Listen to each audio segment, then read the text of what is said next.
Hey everybody, I'm Jared Ardoti, owner of Next Buck Outdoors, and I wanted to take a minute to go over something it's always been kind of close to my heart as a taxidermist. You know, we go into hunting season this time of year, all looking to get that trophy buck, and I see a lot of advice out there about caping bucks, caping your deer out for a head mount, a shoulder mount, and I see a lot of bad advice out there. So what I wanted to do is give hopefully a really clear demonstration on the cuts that you want to make if you're looking to get your buck mounted this fall.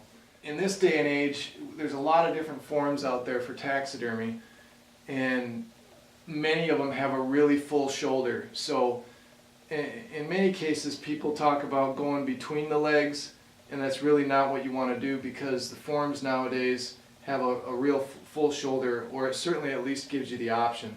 So what you want to do is go well behind the shoulder. So the guideline I use when I'm doing my cuts is the sternum. If you gut up to the sternum, that's as far as you need to cut. You don't need to split the rib cage all the way up to get the chest, contents, the heart and lungs out of there. You can reach up and cut the esophagus. So what you want to do is cut completely around the body here, and then what you see here, I've cut the legs off of this doe, and you can do the same thing with a buck, because you've got plenty of skin below from the knuckles, from the knees up. So consider these cuts optional. If you make this cut and you cut the legs off, you really can get the skin off without even making cuts up the back of the legs, and that's even better in my opinion. If you are going to make cuts on the legs, what you want to do is go on the back side of the leg here, okay? So you follow this knuckle from the back of the knee right up this line, and you'll see on whitetails you've got a transition from basically white belly hair and the inside of the legs to the brown hair of the body. Follow that line right up and meet the cut around the center. And that's really all you have to do. Then you skin it down, okay? What you want to avoid is doing this sort of thing where you go and make your cuts in between the legs and come across and come around there, or worse yet, come up the front legs and around the front of the chest, unless you want a neck mount.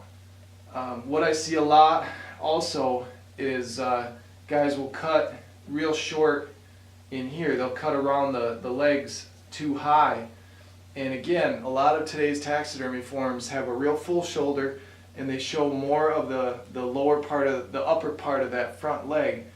And if you cut it off short here, you're losing some of the skin here, and you're not going to be able to show it in the mount. So you're going to decrease your options. Your best bet is to come from the kneecap up, make the slit up the back of the leg, and you'll be set.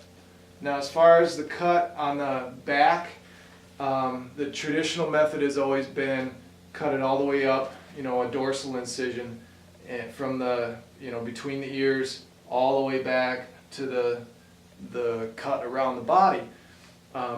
Again, my opinion, and as a taxidermist, the fewer incisions, the better your result. So what I do, a lot of taxidermists do now, is a short incision, and it allows you to get enough clearance to get the cape over the neck and the skull and do the rest of your skinning job. Now the other traditional cut, if you're so inclined to actually cape the skin off the face and the skull, is a Y incision, and I don't like that one either, because it's harder to get to as a taxidermist. You've got more sewing with a Y incision, because the angle on antlers, they typically slant back, and there's a sharp angle between the skull and the base of that pedicle. So it's harder to get your sewing done, and you've got more sewing to do, so you tend to take bigger stitches just to get through it, and it's harder to hide that incision.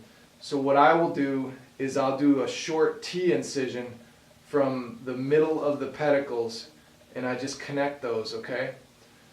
So now you've got, and this is kind of exaggerated on this doe, because if you have a big set of bases on a buck, your incision's probably only going to be about 2 inches, maybe 2.5. So you make an incision right between the antlers and then connect that one with a short incision.